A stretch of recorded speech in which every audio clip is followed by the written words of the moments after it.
Bonjour à tous, c'est Yuna, j'espère que vous allez bien. On se retrouve aujourd'hui pour enfin une nouvelle vidéo découverte manga. Ça fait quand même très longtemps que je n'en ai pas faite. Je ne sais pas combien de mois exactement, mais ça fait beaucoup trop en tout cas, j'en suis vraiment désolée. À chaque fois c'est le cas, j'en fais une et après plusieurs mois après j'en fais d'autres.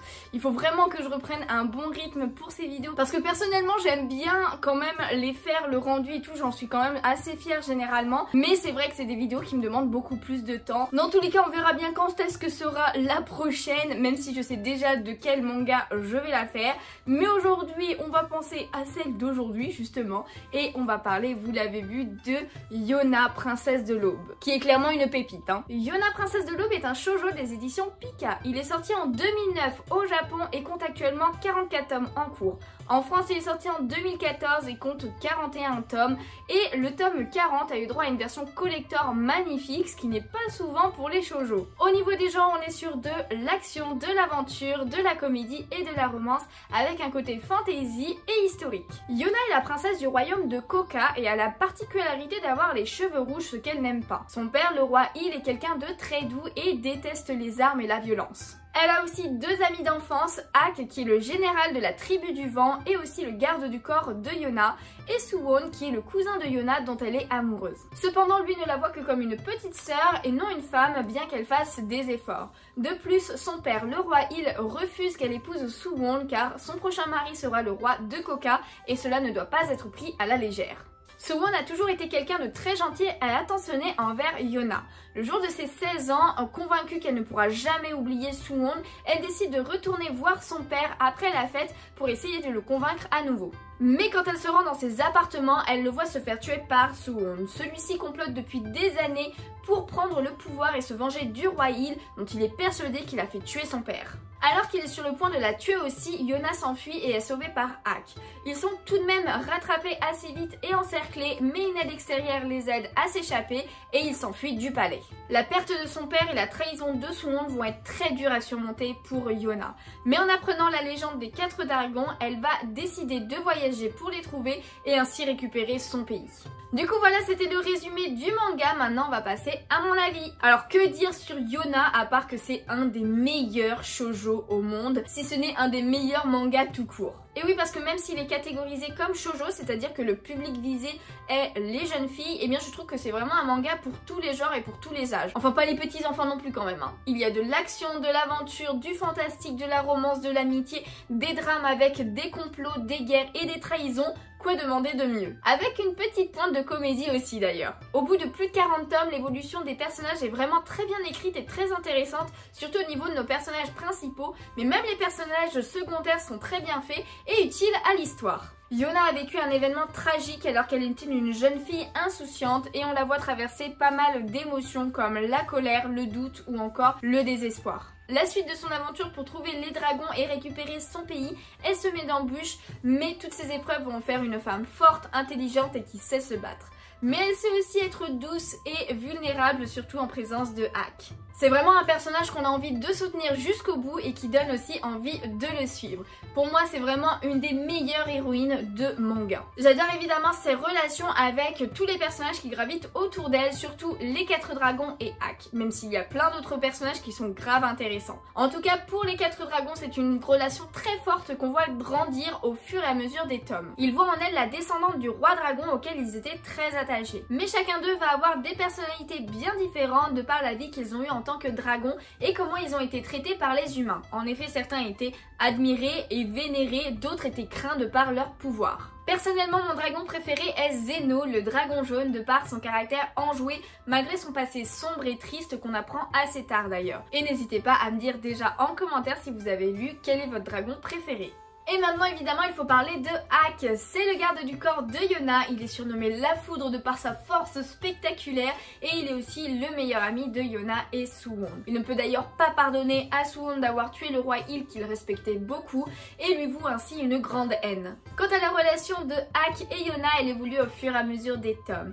Ak est avant tout un ami et un protecteur fidèle à Yona à qui il a prêté serment. C'est vraiment au fur et à mesure de leurs aventures que leurs sentiments vont évoluer et qu'une romance va naître. connaître. Ça peut paraître très long à mettre en place au niveau de cette romance, mais personnellement j'ai adoré comment ça s'est fait. La romance n'est vraiment pas le sujet principal du manga, bien qu'elle soit évidemment très agréable et très belle.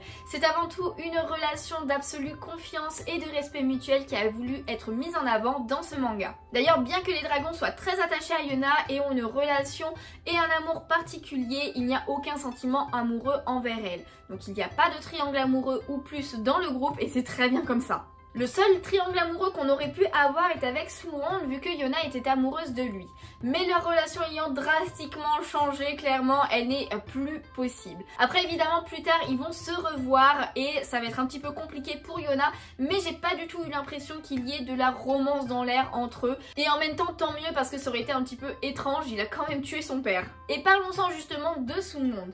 Tout au long du manga on ne suit pas que Yona et ses compagnons, mais aussi Suwon en tant que nouvel empereur. On a donc toute cette partie politique qui est mise aussi en avant dans le manga. Bien qu'on ait tendance à le détester pour avoir autant fait souffrir Yona au début, je l'ai de plus en plus apprécié au fil de la lecture. C'est un roi juste qui pense au bien de son pays et qui est prêt à être détesté en prenant des décisions dures pour le bien général. Il est entouré d'amis et de sujets fidèles qui le comprennent et le soutiennent dans cette situation difficile, car oui, il y a pas mal de tensions avec les autres pays. Et du coup, vous l'avez compris, il y a pas mal de sujets très importants qui sont mis en avant dans ce manga, comme la pauvreté, la famine, la maladie ou encore la guerre. Et avec Suwon et Yona, nous avons deux points de vue totalement différents. Le côté politique avec Suwon et ses chefs de tribu et le côté plus humain avec Yona et ses compagnons. En effet, bien qu'elle soit en constante cavale, Yona ne pourra pas rester indifférente face aux malheurs de son peuple et va tout faire pour les aider. Surtout que c'est quelque chose qu'elle n'avait absolument pas conscience derrière son palais doré. Et évidemment, vous vous doutez bien que le peuple va de plus en plus aimer Yona. Il y a encore tellement de choses que je pourrais vous dire sur Yona et que j'adore que ça pourrait prendre très longtemps. En même temps, avec plus de 40 tomes, c'est sûr qu'il y en a des choses à dire. Mais je vais quand même finir cette vidéo pour éviter qu'elle soit trop longue et tout ça en vous parlant des dessins qui sont juste magnifiques. Ils étaient déjà très beaux de base, franchement moi j'adore ce style, mais on voit quand même une amélioration entre les premiers tomes et les derniers tomes sortis. On a vraiment des planches magnifiques aussi bien pour des scènes de combat que pour des scènes d'émotion intenses. Franchement le nombre de fois où je me suis attardée sur des planches juste pour admirer le dessin, franchement je les compte plus. Évidemment j'adore tellement ce manga et ses illustrations que j'ai même pris l'artbook de Akatsuki no Yona, donc c'est le nom de Yona, princesse de l'aube en japonais. Incroyable et franchement je suis trop contente, même si bon il m'a coûté 60 € quand même hein. D'ailleurs dernière info aussi, sachez qu'il existe un animé sur le manga. Alors il n'y a qu'une seule saison malheureusement et du coup ça ne va pas très loin quand même, mais vous pouvez voir un petit peu l'ambiance du manga, les personnages, leur personnalité etc. Donc n'hésitez pas à aller voir, j'avoue que je ne sais pas par contre sur quelle plateforme parce qu'il commence à dater de ouf et je suis grave déçue qu'il n'y ait pas eu la suite parce que franchement ça pourrait être dingue, ce serait trop bien qu'ils reprennent, même qu'ils refassent avec une animation de nos jours, ça pourrait être sublimissime et qu'ils continuent pour faire vraiment le manga en entier. Et je comprends même pas pourquoi ça se passe parce que c'est quand même un manga qui est très apprécié pour tous ceux qui l'ont lu. Franchement j'ai jamais vu aucun retour négatif sur ce manga. Donc oui il est un petit peu long avec 40 tomes et que c'était toujours pas terminé, mais il me semble qu'on arrive dans le dernier arc de Yona, donc ça devrait pas trop tarder à se terminer non plus. Donc je comprends avec autant de tomes que c'est un petit peu dur de s'y mettre, mais dans tous les cas n'hésitez pas à regarder l'animé du coup, parce que même s'il n'y a qu'une seule saison, elle est très fidèle au manga et ça pourrait peut-être vous donner envie de savoir la suite. Moi c'était mon cas en tout cas. Mais ça serait trop bien d'avoir la suite en animé. Du coup voici tous les tomes de Yona qui sont sortis pour le moment. Voilà 41 tomes dans mes bras. Donc voilà les tranches sont bordeaux comme ça, je trouve qu'elles sont très jolies. Et comme il y a autant de tomes, je vais pas vous les montrer un par un. Je vais vous montrer un petit peu tout d'un coup. N'hésitez pas à apprécier ces couvertures qui sont juste magnifiques.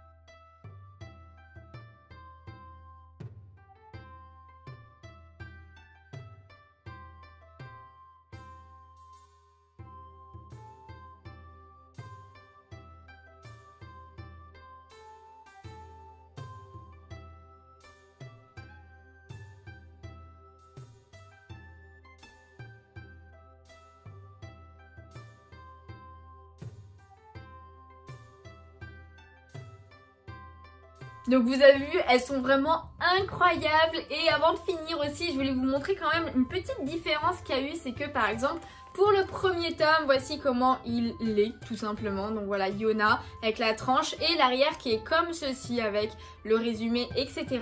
Sauf qu'à partir du tome 12, donc celui-ci, eh bien il y a un petit changement, c'est que l'arrière nous avons une illustration en plus et ça c'est trop bien. Et ça jusqu'à la fin, jusqu'au dernier tome qui sont sortis, hein, ils n'ont pas repris l'ancien arrière. Donc voilà, n'hésitez pas à me dire ce que vous préférez entre le fond comme ça ou le fond avec une illustration. Mais du coup les illustrations sont tellement belles derrière que je vais vous les montrer aussi à partir du tome 12 jusqu'au 41.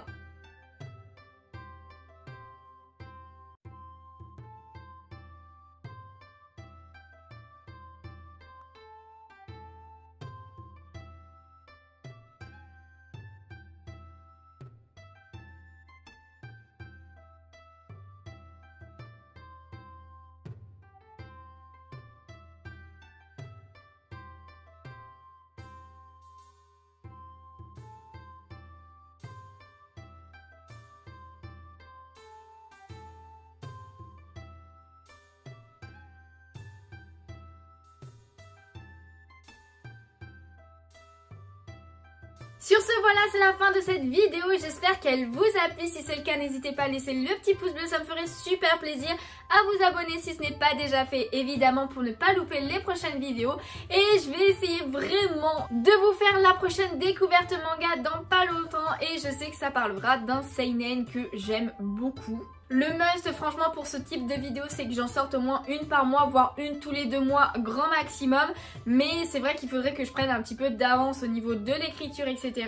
Parce que c'est, comme je vous disais, des vidéos qui me prennent plus de temps. Dans tous les cas, n'hésitez pas à me dire en commentaire si vous lisez Yona, si vous avez envie de le lire, si je vous ai donné un petit peu envie, ça me ferait trop plaisir. Si vous avez vu l'animé, voilà, donnez-moi tous vos avis en commentaire. Ça me ferait plaisir de les voir et de les lire. Et sur ce, en attendant une prochaine vidéo ou un prochain live sur Twitch, hein, n'hésitez pas à me rejoindre là-bas, on parle régulièrement de manga. N'hésitez pas aussi à me rejoindre sur mes autres réseaux sociaux comme Instagram ou TikTok, c'est là où je suis la plus active.